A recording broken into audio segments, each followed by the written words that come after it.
Hello and welcome to this session. Now, in this session, we shall start discussion about class 11th first chapter set.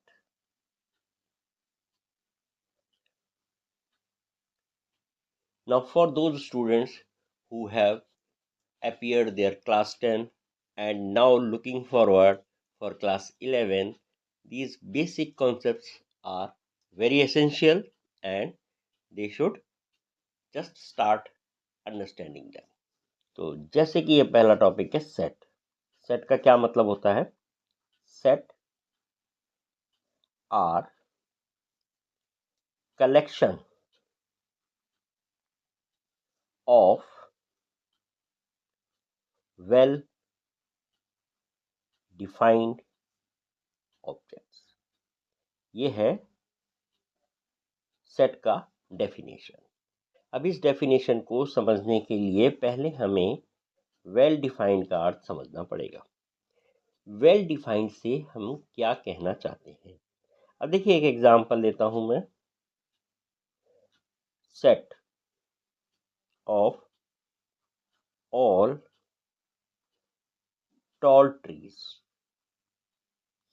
और एक कहता हूं मैं set of all trees of height 5 feet और above। अब ये दो statement, set of all tall trees और एक ये set of all trees of height 5 feet और above, बहुत आसानी से आपके समझ में आ गया होगा कि वेल डिफाइंड का हम क्या कहना चाह रहे हैं।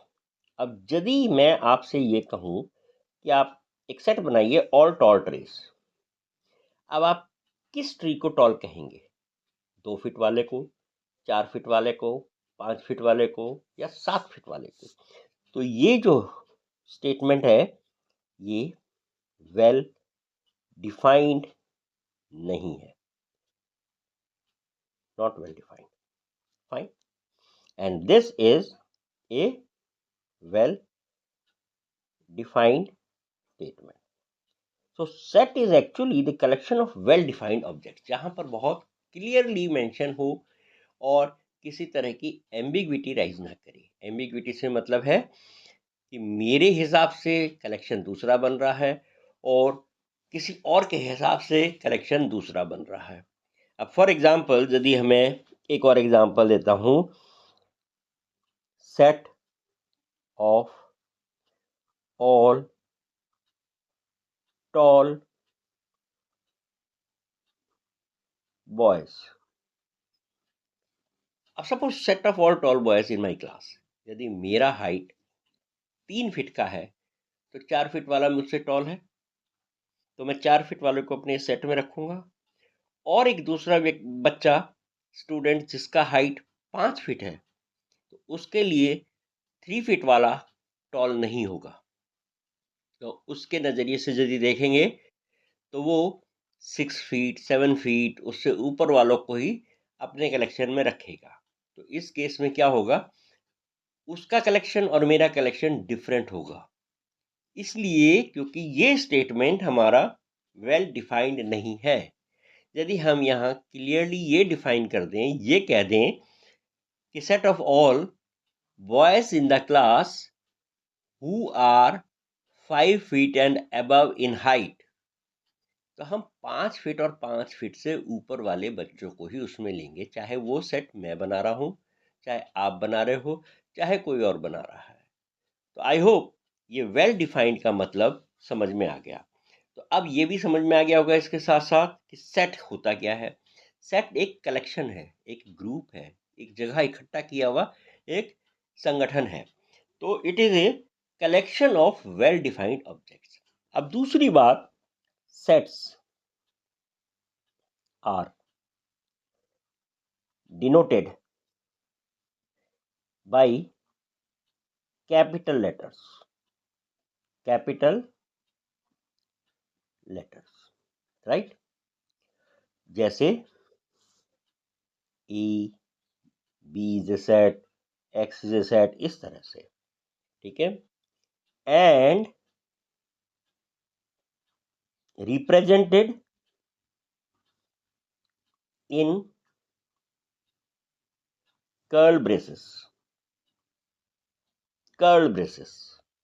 जैसे कि एग्जाम्पल देखिए, ए इज ए सेट और एक कर्ली ब्रैकेट लगाएंगे, 1 2 3। So how we will read it? A is a set of 1 2 3. Fine. Now ध्यान दो, इसे हमेशा हम ऐसे ही पढ़ेंगे कि A is a set of 1 2 3। एक A 1 2 3 का सेट है। 1 2 3 are elements of set, elements of set A। तो 1 2 3 या जो भी इस कर्ल ब्रैकेट के अंदर है वो उस सेट का एलिमेंट कहलाता है।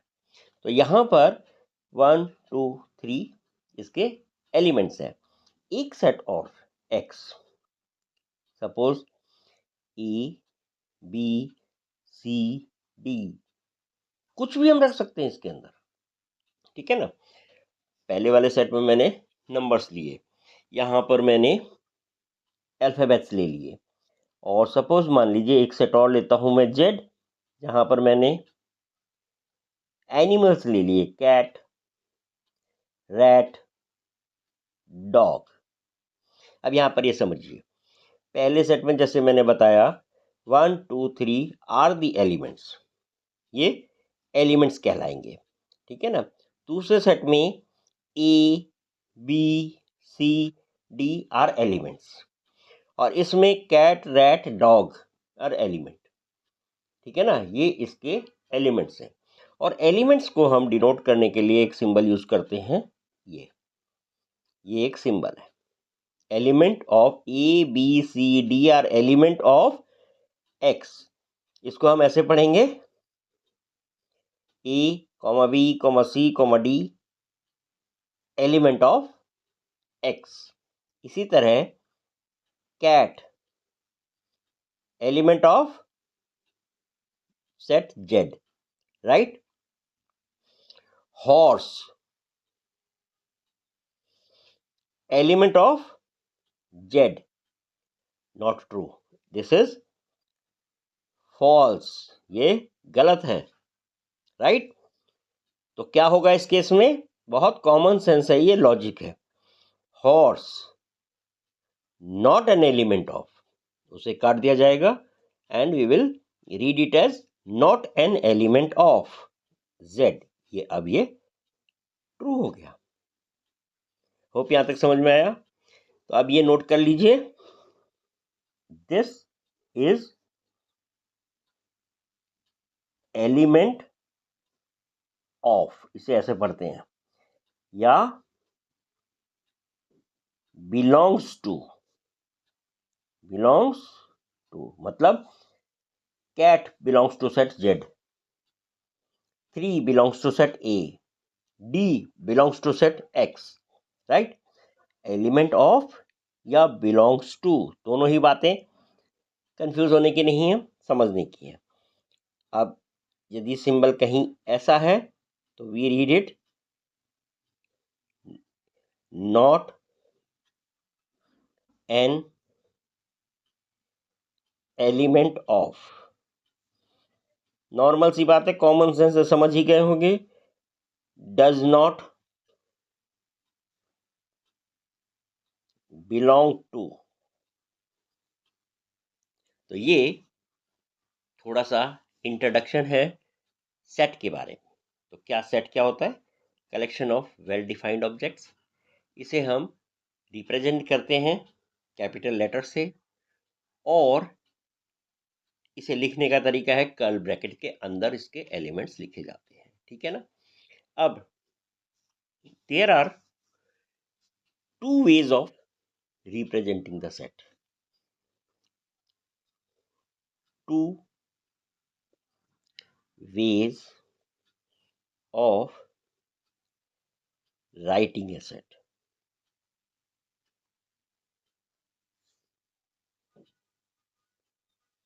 पहला है टेबुलर फॉर्म। टेबुलर फॉर्म या इसे हम रोस्टर फॉर्म भी कहते हैं।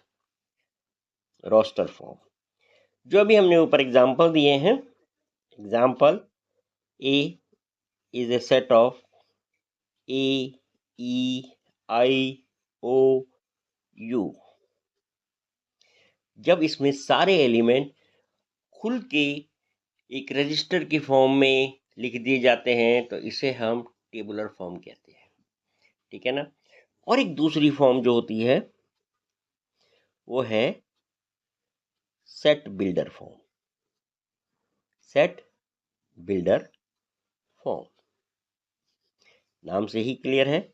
सेट बिल्डर फॉर्म में क्या होता है, इस तरह से क्लियरली सारे एलिमेंट नहीं दिए होते हैं बल्कि एक क्लू दिया होता है जिससे आप वो एलिमेंट लिख सकते हैं, आप सेट को बना सकते हैं। लाइक फॉर एग्जांपल मैं पहले वाले एग्जांपल का ही सेट बिल्डर फॉर्म बताता हूं। A set of all vowels in English. अब इंग्लिश अल्फाबेट में 5 वोवेल हैं, ए ई आई ओ यू, ये इनका सेट है। अब यहां पर जब सेट बिल्डर फॉर्म आती है तो हमें इस स्टेटमेंट को समझना और समझ के ट्रांसलेट करना इंपॉर्टेंट है। ये कई बार ये चैलेंज हो जाता है। एक और एग्जांपल देखिए, x is a set of all x's,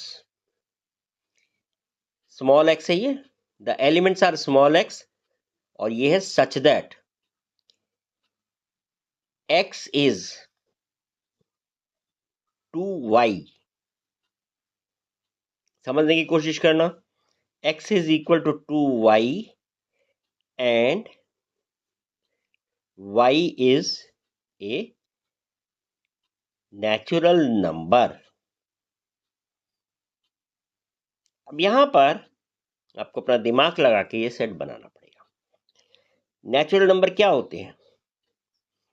1, तो सबसे पहले मैं y की जगह 1 रखता हूं तो x की वैल्यू क्या आएगी 2।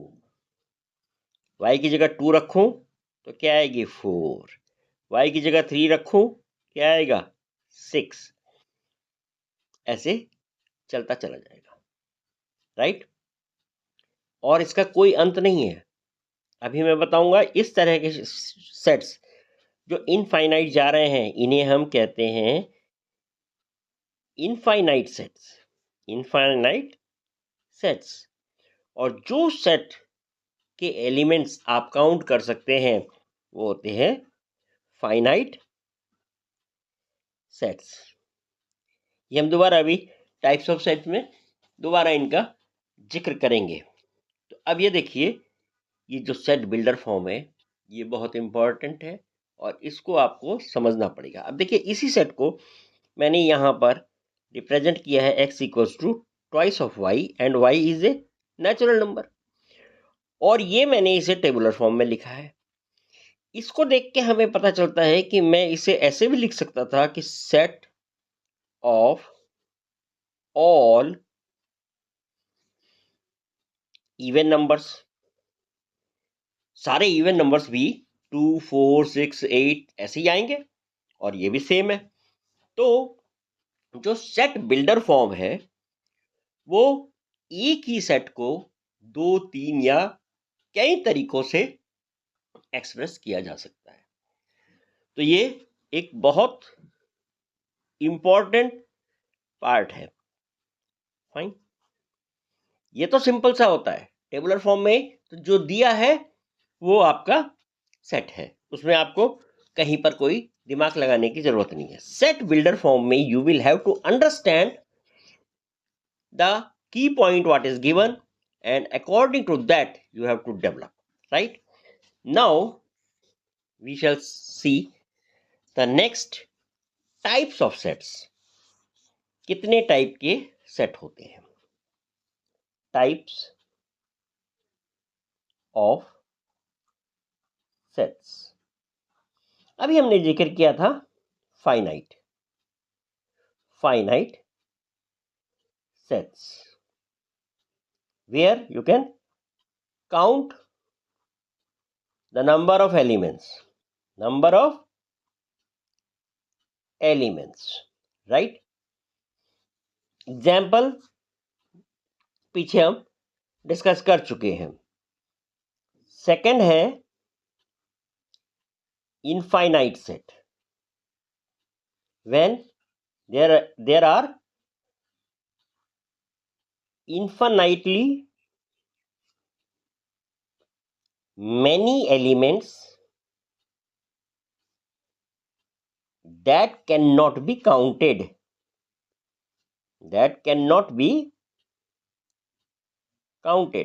like for example set A, set of all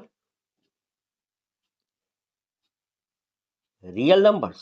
अब कितने रियल नंबर है? इनफाइनाइट है, nobody can count, so it is a infinite set. ऐसे ही एक और example, set of stars in the sky, this is also infinite, and so many examples in that case you can think of. बस इतना ध्यान रहे, जहां पर हम सेट के अंदर जो एलिमेंट्स हैं उन्हें काउंट कर सकते हैं वो फाइनाइट है, और जहां हम काउंट ना कर सकें वो इनफाइनाइट सेट कहलाते हैं. इसके बाद एक तीसरा टाइप है एम्प्टी सेट. नाम से ही पता चल गया, हैविंग नो एलिमेंट. अब भाई ऐसा सेट कौन सा होगा जिसमें कोई एलिमेंट नहीं होगा? एग्जाम्पल देखो, ये बहुत इंपॉर्टेंट है, इसे समझना. एम्प्टी सेट में कोई एलिमेंट नहीं होता. For example if I right that A is a set of all x's such that x is greater than 5 and x is less than 3 and x is an integer. अब दिमाग लगाओ, क्या कोई ऐसा इंटीजर है जो 5 से बड़ा है और 3 से छोटा है? ऐसा कुछ भी नहीं है. जो 3 से छोटा होगा वो 5 से बड़ा कैसे हो पाएगा? तो ये एक सेट जो है ये एम्प्टी सेट है. इस सेट में ये सेट डिफाइन तो हुआ है, लेकिन इस सेट में आने वाला कोई एलिमेंट नहीं है. तो this is an empty set, right? This is an empty set. Empty sets are denoted by a symbol. बहुत इंपॉर्टेंट है, याद रखना, फाई. इसे कहते हैं फाई, राइट? और एम्प्टी सेट को हम नल सेट भी कहते हैं. कुछ बुक्स में नल सेट या वॉइड सेट, इस सब का मतलब एक ही है. ये टर्म्स मैं इसलिए लिख रहा हूं, don't get confused by saying these names, right? Null set, void set, ये सब एक ही चीज है, ठीक है? अब एक अगला टाइप देखते हैं, fourth, singleton set. Very clear, set having only one element. For example, A is a set where we have x such that x is greater than 3 and x is less than 5 and x is an integer. अब 3 से बड़ा और 5 से छोटा integer क्या है? 4. So this is a singleton set. इस तरह से और भी सेट के टाइप्स होते हैं। एक और टाइप यहाँ डिस्कस करता हूँ, बहुत सारे हैं वैसे तो, हम कुछ जरूरी को अभी रेफर कर रहे हैं। Equal sets, equal sets, two sets are said to be equal if both contain the same elements. दोनों में सेम एलिमेंट्स होने चाहिए। यदि एक सेट है A 1 2 3 और एक सेट है B जिसमें एलिमेंट है 2 1 3, एलिमेंट तो वही 1 2 3 है, order doesn't matter in set, right? Elements can be placed anywhere in the set. Order does not matter, but elements should be uniquely there. So these two sets are equal sets, right? एक और type discuss करेंगे, equivalent sets. Two sets having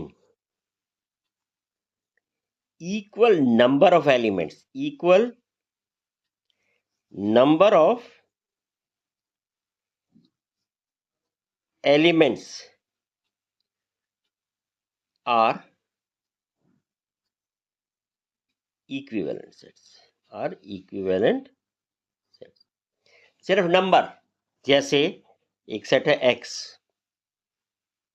A B C, इसमें 3 element हो गए। एक set है Y, इसमें 1 2 5, इसमें भी 3 एलिमेंट हैं और इसमें भी 3 एलिमेंट हैं, तो ये दोनों इक्विवेलेंट सेट हैं।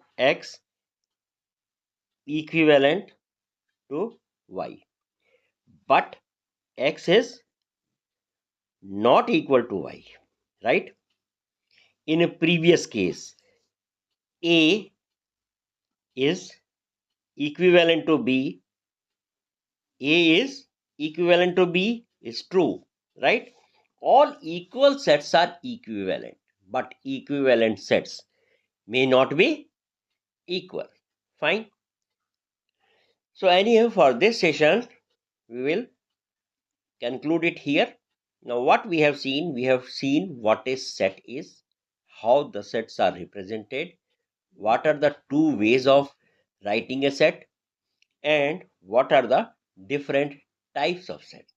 In the next session, we shall take it with operations and the topic further. Thank you very much and have a nice day.